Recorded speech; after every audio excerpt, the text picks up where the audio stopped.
The Berenstain Bears and the Golden Rule.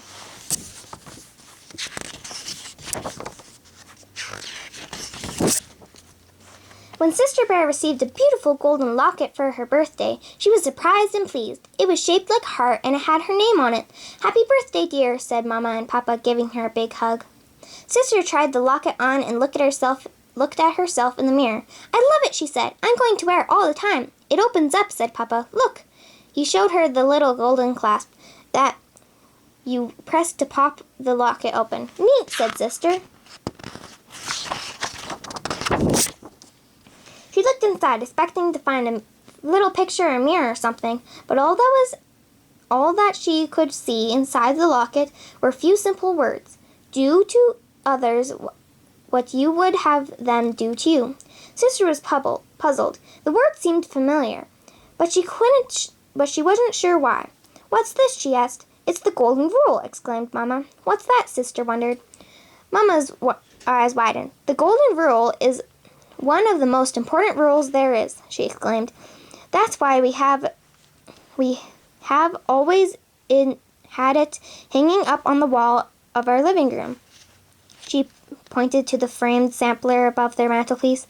Sister gazed up at it in amazement. She had seen the sampler every day of her life. No wonder the words seemed familiar. "Oh," she said, a little embarrassed. "I never really thought about what it said before.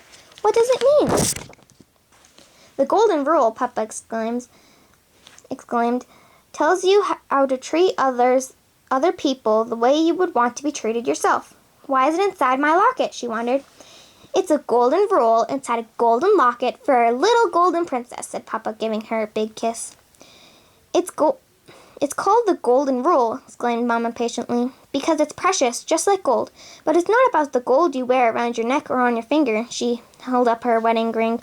"It's about the golden treasure that we keep inside our hearts, our own hearts. The heart shape of the locket is meant to remind you of that." Sister thought it over. She didn't really get it, but that was okay. She loved the new locket anyway.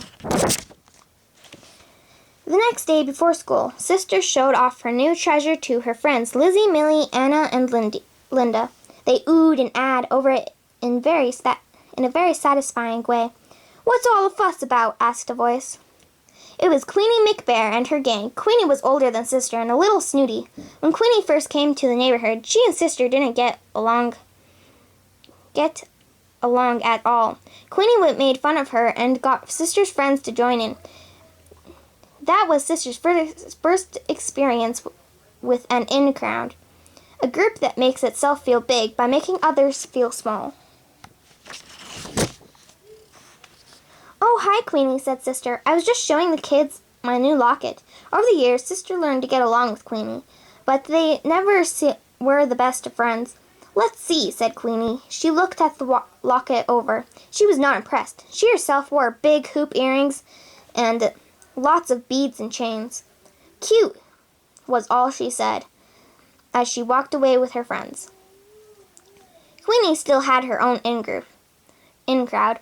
They were a group of older girls who liked hanging out together and acting cool. Mostly, they spent their time painting their nails and giggling about boys.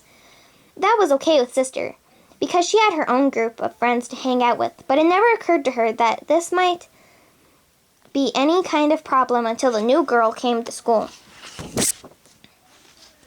Her name was Susie McGrizzy. It seemed like a funny sort of name. For one thing, it had a lot of Z's in it. The new girl herself seemed a little funny too. Her clothes weren't exactly cool, and she wore her hair up in pigtails, which was definitely not the standard Bear Country school style. Besides, she had thick glasses and braces, not the cool kind with lots of different colors like Millie wore, just plain old braces.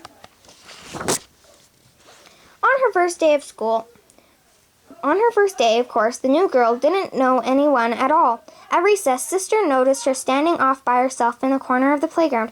She looked sort of sad and lonely. Sister was thinking about going over and introducing herself when Lizzie and Anna came up. "Hiya, Sister," said Lizzie. "We're getting together We're getting together a game of hopscotch. Millie and Linda are over there. Come on. Sister began to follow them, but she paused and glanced back to where the new girl was standing all by herself. The new girl seemed lonelier than ever. Wait a minute, said Sister. What about the new girl? What's her name? The one over there. Maybe we should invite her to join in. She looks pretty lost and lonely. The other girls were surprised. Susie McWoozyface? said Lizzie doubtfully. She has weird clothes, says Anna. And those corny pigtails, said Lizzie. Not to mention those clunky glasses and braces, added Anna. Well, says Sister discouraged, I just thought. Oh, don't worry about old Susie McWoozy, said Lizzie, taking Sister's arm. She'll be fine. She'll find some other cubs to play with. Cubs more her type. Come on. Sister allowed herself to be led away to the hopscotch game. She felt a little worried about Susie McWoozy, though she couldn't exactly say why. But she soon forgot all about it while playing hopscotch with her friends. Later, when school let out, Sister got in line for her school bus. She noticed that the new girl was standing right in front of her. She was going to say hi, but then Lizzie came up behind her and they started to talk. They went on talking as they got on the bus. Susie McGrizzy sat right behind them. Sister and Lizzie went right on talking together. Sister played with her new locket as she talked, twirling it around and around in the air. When the bus came to her stop, Sister gathered up her things and got off, but she felt a soft tug on her arm. It was Susie McGrizzy. She was holding something out to Sister. Here, she said shyly. You dropped this. It was Sister's new locket. Yee, said Sister. Thanks. It was all she could think of to say. Sister climbed off the bus and watched as it pulled away. She could see Susie looking back at her from the window. Sister hung her locket back around her neck. What if Susie hadn't noticed she dropped it? It might have been gone for good. Mama was waiting for Sister as she climbed the front steps. How was school today, dear? Asked Mama. Oh, okay, I guess, said Sister, dumping her school bag on the armchair in the living room. She glanced up at the framed sampler of the golden rule over the mantel. Somehow, the golden locket hanging around her neck felt heavier than ever. That evening at dinner, Sister was unusually thoughtful. She picked at her lima beans and stared off into space. A penny for your thoughts, said Papa as he fed Honey Bear. Huh? Said Sister, looking up. Oh, I was just thinking about the golden rule inside my locket, she exclaimed. I don't really get it. What's it supposed to mean? Well, Mama began, let me give you an example. Do you remember the trouble that you had when Queenie first moved in town? Sister perked up and paid attention. She remembered it all too well. You remember how Queenie started an in-crown but kept you out and made fun of your clothes and hair bow? Mama asked. Do you remember how badly you felt? Boy, did she ever. Sister started to feel hurt just thinking about it.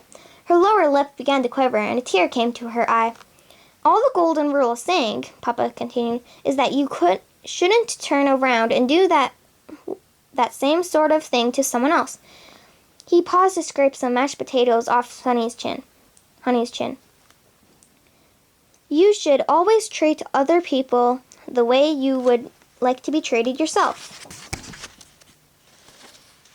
But I would never do anything like that, said Sister. Besides, I don't have an in-crowd. Oh no, said Brother, who had been taking all this in. What about Lizzie and Anna and Millie and Linda? You play with them all the time, but I never see you asking anyone else to join in. That's different, protested Sister angrily. I'm just playing with my friends. We're not trying to keep anybody out. Of course not, dear, soothed Mama. I'm sure you and your friends would never dream of keeping any cubs out of your group. Sister Bear grew very quiet. Now that she thought it over, she wasn't quite so sure. Not so sure at all. The next day at recess, as soon as Sister came outside, she looked around the playground for Susie McGrizzy. She soon spotted her sitting off by herself under the big oak tree at the edge of the schoolyard and reading a book. Sister marched right up to her. "Hello, Susie," she said brightly. Susie looked up in surprise. "Hello," she said shyly. "I'm Sister Bear, and my friends and I are going to play some hopscotch," Sister told her. "Would you like to join us?" Susie's face lit up. "Oh, I'd love to," she said with a big, bracy grin. "I love hopscotch." "Terrific," said Susie. "Do you want to see my locket?" "Sure," said Susie. "Okay," said Sister. "Come on, I'll show it to you. Over there." Sister took off, and Susie chased her, laughing, across the playground to the hopscotch square where Lizzie, Millie, Anna, and Linda were waiting. Sister's golden locket gleamed in the sun as she ran. The end.